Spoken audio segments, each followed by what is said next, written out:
날씨가 꽤 쌀쌀하고 추운데 오늘 아침 새벽에 이렇게 여러분 나오셔서 감사를 드리고 한 주간 우리가 새벽기도 노력해 보십시다. 제가 특별 새벽기도라고 이름을 붙이지 않고 그냥 대림절 새벽기도라 이렇게 한 것은, 그리고 또 새벽기도를 똑같이 평소에 하는 방법대로 그대로 유지하는 것은 특별한 어떤 것보다는 우리가 늘 새벽기도를 이렇게 하고 있다고 하는 거 여러분도 경험하고 또 집에서도 그렇게 늘 새벽기도를 하시면 좋겠다 하는 마음에서 제가 특별하게 따로 기도를 누구를 시키든지 이렇게 하지 않고 똑같이 평소에 하는 새벽기도 방법대로 이번에도 또 그렇게 하겠습니다. 먼저 경건이라고 하는 말, 성화, 성결, 거룩한 삶, 이 네 가지 단어를 같은 뜻으로 이해를 하고 보시면 좋겠습니다. 우리가 보려고 하는 이 책의 제목이 Serious Call to a Devout and Holy Life라고 하는 제목의 책입니다. Devote란 말은 독실한, 열렬한 그런 뜻이고, 홀리라는 거 거룩한 것이죠. 그래서 열심히 있고 거룩한 삶으로의 진지한 부름, 이렇게 번역할 수 있겠죠. 그런데 이거를 우리말로 번역하는 번역자가 뭐라고 번역했냐면 경건한 삶을 위하여라고 번역을 했어요. 그러니까 거룩한, 헌신되고 열렬하고 독실하고 거룩한 생활, 삶을 경건한 삶이라 이렇게 번역을 했고, 또 존 위슬리가 성화, 거룩함을 향해서 성장해가는 성화라고 하는 말도 거룩한 삶인데, 이 성화라고 하는 말을 감리교에서 주로 사용한다고 하면 성결교회에서는 그 말을 성결이라고 말을 합니다. 성결. 그 성결인 말은 홀리라고 하는 말이에요. 거룩함이라는 뜻입니다. 그래서 경건, 거룩, 홀리, 성화, 성결. 지금 우리가 420장 찬송 불렀는데 너 성결케 위해 늘 기도하며, 이거는 여기도 성결이란 말은 거룩한 삶, 경건한 삶, 성화의 삶, 이렇게 우리가 이해하시면 되겠습니다. 단어를 그렇게 설명하고 가겠습니다. 존 웨슬리가 자기의 그 신학적인 입장, 자기 입장을 쓴 논문이라고 할까요? 이제 그게 책으로 나중에 묶어졌습니다만은 그리스도의 완전이라고 하는 책이 있습니다. 우리 감신대 이후정 교수가 번역을 해서 책을 냈는데, 그리스도의 완전이라고 하는 제목의 책입니다. 이 그리스도의 완전이라고 하는 책의 맨 앞부분에 자기가 어떻게 은혜를 받았는지에 대한 이야기를 서술해 놓은 부분이 있습니다. 그런데 바로 존 웨슬리는 자기가 이렇게 은혜를 받고 또 회심을 하게 된 데에는 네 사람의 중요한 네 권의 책, 네 사람의 책이 있다라고 하는 이야기를 먼저 씁니다. 거기 첫 번째 책은 제레미 테일러라고 하는 그 사람이 쓴, 비숍이 쓴, 주교가 쓴 그 거룩한 삶과 죽음에 관한 법칙과 실천이라고 하는 번역이에요. 근데 이거를 우리말로 번역했습니다. 거룩한 죽음이라고 번역을 했어요. 번역 제목은 좀 온전한 번역이 되지 못했다, 저는 이렇게 생각하는데, 영어로 그대로 읽어보면 Rules and Exercise of Holy Living and Dying이라고 했어요. 거룩한 삶과 죽음에 관한, 죽음의 규칙과 실천이다. 삶과 죽음이라고 했는데 이걸 다 그냥 거룩한 죽음이라고만 번역을 했어요. 제가 책을 가지고 나오기 전에 가져왔는데, 바로 이 책에서 이 존 웨슬리는 뭘 배웠느냐? 자기는 의도의 순수성을 논한 부분에서 느끼는 바가 컸다. 나는 당장 나의 생활 전체를, 나의 생각과 말과 행위 일체를 하나님께 바치기로 결심했다. 뭘 읽고? 이 제레미 테일러의 책을 읽고 나의 생애 전체를 하나님께 바치기로 결심했다. 말하는 거, 생각하는 거, 행동하는 거 모든 일체를 책을 읽고서 그렇게 하나님께 헌신하기로 했다. 두 번째 책은 1726년입니다. 1725년에 제레미 테일러의 책을 읽었고 1726년에 그 이듬해 토마스 아킨페스가 쓴 그리스도를 본바다라고 하는 책을 읽었다는 것입니다.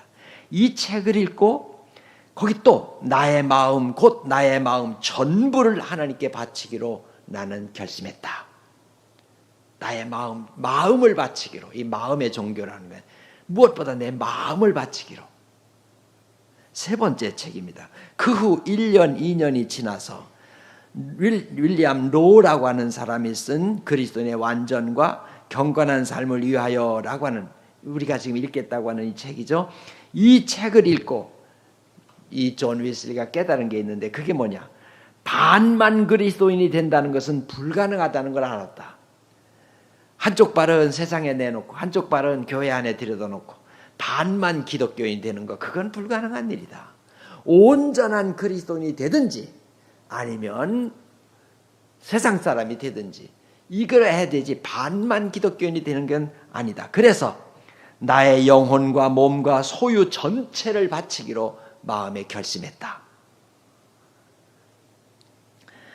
여기 제레미 테일러, 토마스 아킨퍼스, 윌리엄 노, 요때 이 책을 읽을 때가 웨슬리가 몇 살이었을까요? 웨슬리는 1703년생입니다. 1703년에 출생했으니까 여기 나온 연도에서 3을 빼면 그의 나이입니다. 1725년 23살 때입니다. 우리나라로 말하면 24살. 1726년 24살, 25살, 23살, 22살, 23살. 그 다음에 그 1, 2년 후 25살. 그때가 언제냐? 대학을 졸업할 때입니다.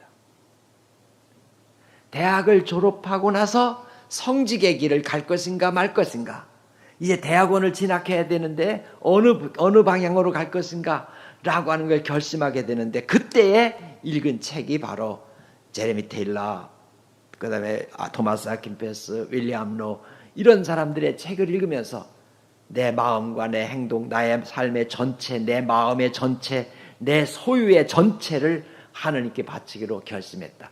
그래서 이것을 뭐라고 그러냐? 존 웨슬리의 1차 회심이라고 말합니다. 자기 온 생애를 하나님께 헌신하기로 거룩한 결심을 한 거. 그런데 거기에 영향을 미친 게 뭐냐면 책입니다. 그래서 제가 독서를 굉장히 강조하는 이유는, 웨슬리는 그렇게 은혜를 받고 그렇게 신앙생활을 해간 사람이었어요. 그 다음에 이제 또 하나 중요하게 영향을 미친 게 뭐냐면 성경입니다. 1729년 27년에 존 웨슬리는 목사 안수를 받습니다. 25살, 27년이니까 23년을 빼면 24살, 우리말로 25살에 목사 안수를 받게 돼요. 그리고 아버지, 그 웨슬리 목사님 밑에 가서 부목사로 2년을 일합니다. 27년에서 29년까지. 그 29년, 1729년 나는 성경을 진리의 유일무이한 표준이요 순수한 신앙의 유일한 규범으로 읽을 뿐만 아니라 성경을 연구하기 시작했다. 그렇게 성경을 연구하고서 이 존 웨슬리가 결심한 게 있어요. 나는 그 후로 나의 마음, 그리스도의 마음을 품는 것과 그가 행하신 대로 행하는 것, 그의 마음의 어느 부분만 아니라 그 전부를 품으며 모든 점에서 그가 행하신 대로 행하는 것, 그분의 마음을 품고 그분이 행한 모든 것을 그대로 행하는 것을 하기로 마음에 결심했다. 이 네 가지를 딱 읽으면 공통된 게 하나 있죠. 내 생각, 내 마음, 내 행동, 내 소유, 나의 모든 것을 하나님께 헌신하기로 결심했습니다. 이게 존 웨슬리의 1차 회심이에요. 이런 마음을 가지고 있었던 이 웨슬리가 읽었던 책 중에서 이제 오늘 더 경건한 삶으로의 부름이라고 하는 책에 대한 이야기에서 경건한 삶, 거룩한 삶이라는 것이 무엇일까라고 하는 것에 대한 말씀을 한 주간 나누려고 합니다. 윌리엄 노라고 하는 사람은 언제 태어났느냐? 1686년에 태어났어요. 그리고 1761년에 죽었습니다. 61년에 세상을 떠나게 돼요. 자, 그런데 이 존 웨슬리가 이 사람보다 몇 년 후에 태어났느냐? 17년 후에 태어납니다. 1703년에 태어났으니까. 목사 안수를 받고 하는 일도 약 17년 어간의 차이가 생깁니다. 그런데 바로 그때에 윌리엄 노가 살아 있습니다. 그때에 존 웨슬리가 윌리엄 노가 이 사람이 쓴 책을 읽은 거예요. 그 이전에 살았던 사람이 아니라 그 당시에 같은 시대에 살았던 그 사람입니다. 그런데 윌리엄 노는 어떤 사람이냐? 캠브리지 대학의 임마누엘 칼리지에서 공부를 하고 1711년에 안수를 받았어요. 존 웨슬리는 몇 년에 안수 받았냐? 1727년에 16년 뒤에 안수 받았어요. 그러니까 그 출생 연도의 차이만큼 목사 안수 받은 연도의 차이도 생깁니다. 특별 연구원이 되었는데, 그런데 조지 왕, 당시에 왕에게 충성을 맹세했는데 자기는 신앙적인 양심으로 왕에게 충성할 수 없다, 하느님에게 충성하지, 이렇게 거절을 하니까 모든 공직에서 쫓겨나게 됩니다. 그래서 그는 묵상하고 기도하는 일을 하면서 책을 썼어요. 그래서 그 책이 아주 깊은 뜻을 담은 귀한 책이 되었고 좋은 영향을 미치는 책이 되었다, 이렇게 우리가 볼 수 있습니다. 윌리엄 노는 그의 책에서 경건은 하나님께 드려지고 바쳐진 삶을 의미한다. 거룩한 삶이라는 건 뭐냐? 하나님께 바쳐진 삶이라는 거예요. 그런데 그 하나님께 바쳐진 삶은 뭐냐? 예배 시간에만 바쳐지는 게 아니라 우리들의 생활의 모든 일상에서 행해지는 일들, 시간을 쓰는 거나 돈을 쓰는 거나 사람을 대하는 거나 오락을 즐기는 거나 사업을 하는 거나 일을 하는 거나 직장에 가는 거나 모든 일상의 모든 생활 속에서 하나님께 바쳐진 삶을 살아가는 거, 그게 바로 경건한 삶, 그게 거룩한 삶, 그게 성화, 그게 성결이라는 것입니다. 여기서 이 하나님께 드려지고 바쳐진 삶이라고 했는데 그 다음에 그러므로 더 이상 자기의 뜻이나 자기의 방식이나 세상의 정신을 따라서 삶을 영위하지 아니하고 오직 하나님의 뜻을 따라서 삶을 영위하는 바로 그 사람이 경건한 사람이다. 그런데 이 경건한 삶을 살아가는 것이 인간의 가장 행복한 길이다. 행복의 길이 어디에 있느냐? 거룩한 삶을 살아가는 데 있다. 지난주에 제가 존 웨슬리 이야기하면서 웨슬리가 맨 마지막 죽을 때 그 죽음에 대한 이야기를 쓰면서 맨 끝에 문장에 뭐라고 쓰냐? 거룩함은 곧 행복이다. Holiness is happiness다. 이런 얘기 했다고 하는 얘기 전했죠. 어디에서 나온 거냐? 이 윌리엄 노의 책에서 벌써 그 이야기를 하고 있어요. 거룩한 삶을 살아가는 것이 가장 행복한 길이다. 그 이야기는 왜 그러냐? 하나님이 거룩하신 분이니까. 거룩하신 분이신 하나님의 형상을 따라서 지은 인간이니까 하나님의 성품 따라서 거룩한 삶을 사는 게 인간으로서 가야 될 가장 행복한 길이다. 이런 원리입니다. 그런데 사람들은, 특히 기독교인들은 예배 시간에는 아주 엄숙하게 예배드리고 경건하게 예배드리는데 예배를 마치고 세상에 나가면 완전히 다른 삶을 산다는 겁니다. 그 이야기를 여기 했어요. 우리가 우리의 삶의 모든 일상 속에서, 삶 속에서 하나님을 위하여 살지 아니하거나 하나님이 우리의 삶의 모든 방면의 원리나 척도가 되지 아니하는 한 하나님을 위하여 산다고 말할 수 없다. 교회에서 예배는 엄숙하게 드리나 예배가 끝나고 나면 교회당에 거의 나가보지 아니한 사람들과 같이 행동하는데, 그래서 세상 사람들이 예수 믿는 사람들을 비난하게 됐다는 거예요. 왜 그랬을까? 예배와 일상 삶이 일치되지 않으니까. 그래서 사람들이 비웃는다는 겁니다. 그런 기독교인은 어떤 기독교인이냐? 예배에 참석하고 기도회에 참석하는 정도의 거룩함만을 유지하는 사람, 그런 정도밖에 헌신하지 못한다 하는 것이죠. 그러면서 이 윌리엄 노는 이런 말을 했어요. 공중 예배에 대해서는 성경에 예배를 어떻게 드려라, 예배 시간에 어떻게 예배를 방법을 어떻게 해라, 이런 이야기를 성경에 쓴 적은 없다. 신약 성경에서. 그런데 일상생활 속에서 무엇하라, 어떻게 살아라, 이런 이야기는 수도 없이 페이지마다 나온다. 그러고 보면 예배를 드리는 것도 중요하지만 일상생활 속에서 거룩한 삶을 살아가는 것이 얼마나 우리에게 중요한 것인가 하는 것을 우리에게 가르쳐주고 있다는 겁니다.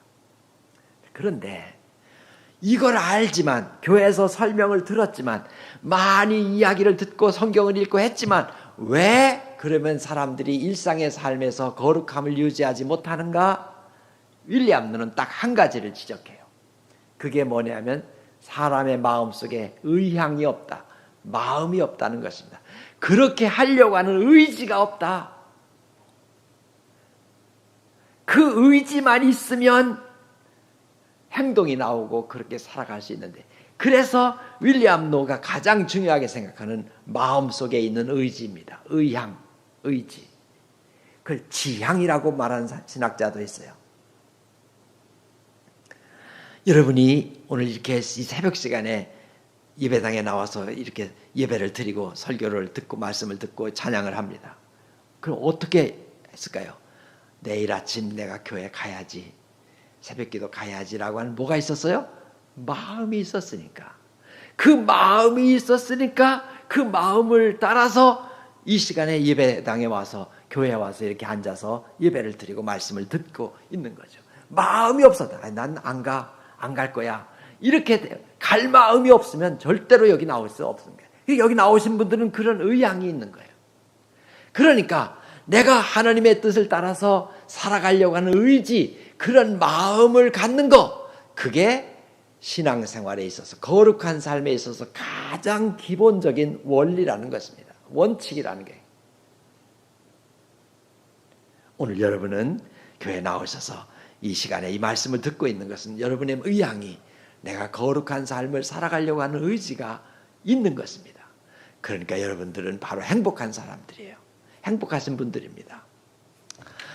예수님께서 나를 따라오려고 하는 사람들, 예수님을 따라가려고 하는 사람들에 대해서 말씀하셨어요. 오늘 읽은 누가복음 9장 57절 바로 그 앞에 큰 제목을 보십시오. 이 성경을 번역하니까 제목을 따냈는데 뭐라고 따냈어요? 예수를 따르는 사람은 이렇게 하여야 한다. 예수를 따르는 사람은 이렇게 해야 된다는데 어떻게 해야 될까? 어떤 사람이 예수님을 따라가면서 이렇게 말했어요. 내가 어디든지 주님을 따라가겠습니다. 어디든지 따라가겠습니다. 그랬더니 여우도 굴이 있고 하늘을 나는 새도 보금자리가 있으나 인자는 머리 둘 곳이 없다. 또 다른 사람에게 나를 따라오너라 그랬더니 그 사람 뭐라 그래요? 아버지 장례를 치르고 좀 오도록 허락해 주십시오. 그러자 죽은 사람의 장례는 죽은 사람에게 맡기고 너는 가서 하나님 나라를 전파해라. 또 사람이 말했어요. 내가 주님을 따라가겠습니다. 그러나 먼저 집안 식구들과 작별 인사하게 해주십시오. 그에게 말했어요. 누구든지 손에 쟁기를 잡고 뒤를 돌아보는 사람은 하나님 나라에 합당하지 않다. 세 부류의 사람에 대해서 말씀하신 것이, 예수님을 따라가려고 하는 사람은 이렇게 해야 된다. 뭐 어떻게 해야 된다는 말씀일까? 예수님께서 이 세 사람에게 하신 말씀을 한마디로 묶으면 네 마음이 하나님을 향해서, 주님을 향해서 먼저 가야 된다. 여기 아버지 장사 지내고 오겠다, 작별 인사하고 오겠다고 하는 사람들이 쓴 말 가운데 중요한 단어 하나가 있습니다. 그 단어가 뭔가요? 먼저란 말입니다. 주님, 내가 먼저 가서 아버지의 장례를 치르도록 해주십시오. 주님, 내가 주님을 따라가겠습니다. 그러나 먼저 집안 식구들에게 작별 인사를 하게 해주십시오. 먼저란 말이 있습니다. 또 맨 앞에 사람은 어느 곳이든지 따라가겠다. 곧 어느 곳이든지 가겠다. 그 장소를 이야기합니다. 그랬더니 예수님, 인자는 머리 둘 곳이 없다. 어떤 장소, 어떤 목적, 먼저 생각하는 어떤 것, 그런 것보다도 먼저 중요한 게 뭐냐? 그리스도를 따라가려고 하는 마음의 지향, 의도, 의지가 먼저 있어야 되는데, 그렇게 따라가겠다고 말을 하지만 마음 하나는 집안에 있고, 죽은 아버지의 장사 지내는 문제에 있고, 집이나 어떤 곳을 먼저 생각하는 다른 것이 있는 거예요. 그러니까 온전한 헌신, 온전한 마음의 결심, 온전한 마음이 없다. 그러니까 예수를 따라가려고 하는 사람은 이렇게 해야 된다. 어떻게? 마음의 결심을 먼저 주님을 향하도록 하라. 오늘의 말씀의 결론입니다. 우리는 언제나 나는 주님을 따라가려고 하는 의도가 있는가? 내 의지는, 내 마음은 언제나 주님께서 이 윌리엄 노의 표현에 의하면 하나님을 기쁘시게 하려고 하는 의지가 있는가? 내가 어떤 일을 하든지 그 일 속에서 이 일을 통해서 하나님을 기쁘시게 하려고 하는 의향이 있는가? 그 의향이 있다면 경건한 삶, 거룩한 삶을 살아갈 수 있게 될 것이라는 것입니다. 왜 경건한 삶을 살아가지 못하느냐? 하나님을 기쁘시게 하려고 하는 의지가, 마음의 결심이 없기 때문이다. 오늘 아침 주님을 따라가려고 하는 오늘 우리들이, 경건한 삶을 살아가려고 하는 우리들이 하나님을 향한 의지, 주님을 향한 의지, 거룩한 삶을 살아가겠다고 하는 마음의 결심이 마치 존 웨슬리가 1725년, 26년, 29년에 자기 마음과 생각과 모든 것을 다 하나님께 바치기로 마음의 결심을 하고 그 지향을, 그쪽 방향으로 삶의 방향을 딱 정하고 그렇게 갔을 때 하나님은 그를 회심시키시고 그를 하나님의 일꾼으로 쓰셨던 것처럼 오늘 우리들도 그렇게 우리를 인도해 주시리라 믿습니다. 그렇게 될 때 우리는 이 세상에서 어느 곳에서 누릴 수 없는 행복의 삶을 누리게 될 것이라 믿습니다. 이 은혜가 함께 하시기를 축원합니다.